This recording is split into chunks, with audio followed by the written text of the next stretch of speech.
Santi Shi, or Trinity Posture, is the foundational practice of Xingyi Quan, upon which all other practice is developed. While differing regional and stylistic branches of Xingyi Quan each have slightly different details regarding Santi Shi, essentially they all stress the same basic framework, position, and requirements for its practice. Santi Shi falls into the classification of Zhan Zhuang, or post-standing practice, meaning it is a static position which is held for a long duration. At a fundamental level, the goal of Santi Shi is to imbue the practitioner with the structural requirements of Xingyi Quan, from the soles of the feet all the way to the top of the head. Through its practice, the legs are also strengthened, which is the root source of power employed within Xingyi Quan. Additionally, its practice prepares and focuses the mind of a practitioner, enabling one to focus and develop their yi, or intent, which is a key component of Xingyi Quan practice. In this primer video, I will explain the basic physical requirements of Santi Shi practice as they were taught to me within the Hebei style of Xingyi Quan.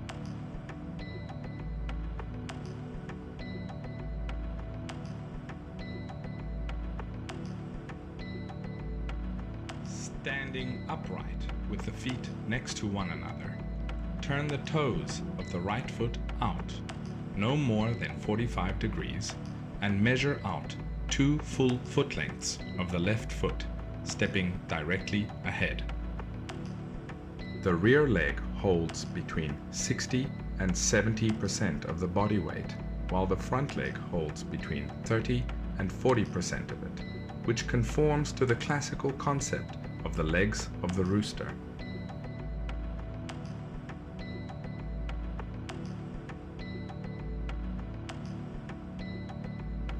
The toes of the front foot are turned slightly inwards at 15 degrees or less.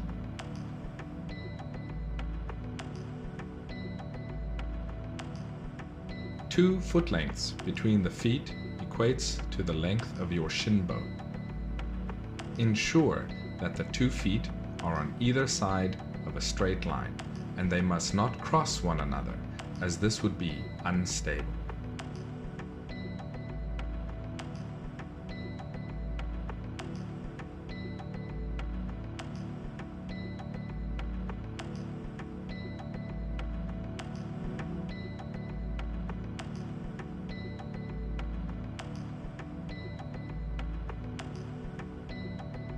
Ensure that the majority of your body weight is correctly placed on your rear leg and not the front leg. The angle formed between your rear leg's thigh and shank is between 120 and 135 degrees. The lead leg must not be straight, and the angle formed between its thigh and shank is 150 degrees. The knee of the lead leg must be vertically behind the heel of the front foot.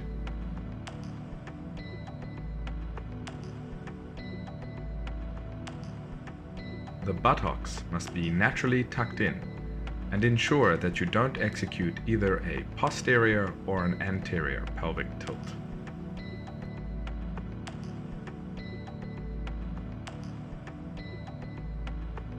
According to the classics, the upper body position and angle of the shoulders should be straight yet appear angled, and angled yet appear straight. In general, the position of the upper body and shoulders is 45 degrees from the front, and this assists biomechanical action. The chest should not be expanded, but rather rounded inwards and contained, which is referred to as hanxiong, while the upper back is rounded outwards, which is referred to as ba bei. When the arms are held in the correct position in Santi Shi, with the shoulders sunk and settled, the rounding of the chest and upper back is achieved by utilizing the correct intent and force to draw in the shoulders towards one another. The left arm in this case being your lead arm, is raised and extended out to the front. The index finger is lifted in a vertical orientation with its tip held approximately at the height of the tip of the nose. The classics state that the three tips must align, meaning that the tip of the index finger, the tip of the nose, and the tip of the front foot's toes are aligned on a vertical plane. The angle formed between the lead hand and the forearm is between 120 and 130 degrees.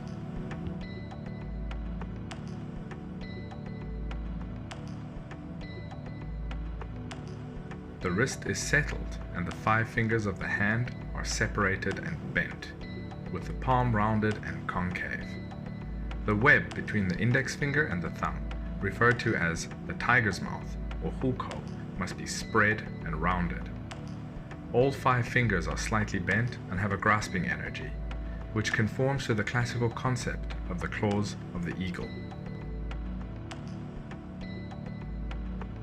The elbow of the lead arm should not be turned and pointing outwards, but rather rotated inwards, with the tip of the elbow pointing directly downwards and be vertically aligned over the lead leg's knee.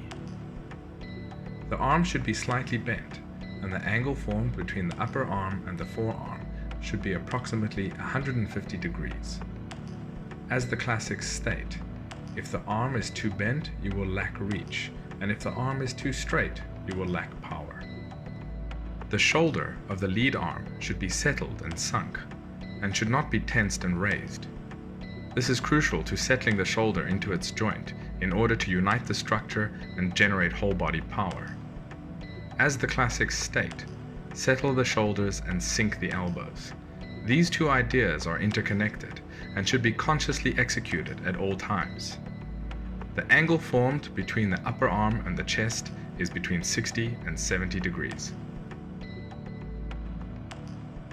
The thumb and the wrist of the rear or lower hand are held tightly on the area about 3 finger widths below the navel. This area is commonly called the lower dantian. The fingers of the rear hand should not be pointing downwards, but rather be turned slightly up by pressing down with the palm heel. The elbow should be bent and sunk, which too has a downward pressing energy. The elbow should not stick out, but rather be drawn in, tight on the ribs, which conforms to the classic saying, the elbows do not leave the flanks. As with the lead arm, the rear arm shoulder should also be settled and sunk. The crown of the head should press upwards, extending and straightening the neck, which in turn extends and straightens the spine, which keeps the body centered and upright. The upward pressing of the head and neck, coupled with the sinking of the shoulders, conforms to the classical concept referred to as the shoulders of the bear. The jaw and the chin should be tucked in a bit, and the head may be turned at an angle of approximately 22.5 degrees from the front, while the eyes look directly ahead into the distance.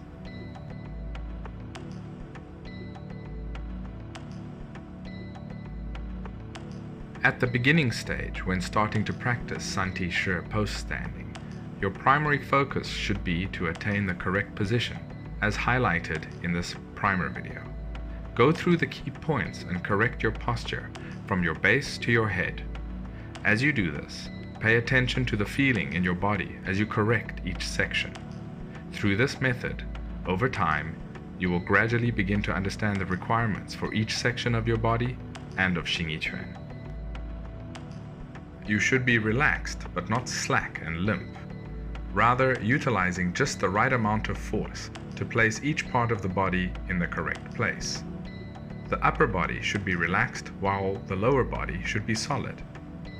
Calm your spirit and focus your mind on the practice itself, discarding all thoughts not related to it. Only with a calm and focused mind will you be able to develop kinesthetic awareness throughout your body. Breathe naturally and fully, but do not overemphasize any aspect of your respiration at this stage. Naturally, your legs and body will get tired as you stand. Hold the posture until you cannot bear it anymore, and then switch sides. Gradually, as you practice, the amount of time you are able to stand in the posture on each side will increase. Santi-Shi post standing requires diligent daily training on both the left and the right sides in order to develop correctly. While the aspects concerning power, energy, spirit, and intent are crucial to Xingyi Quan, these are generally attained through direct transmission by learning from an authentic teacher.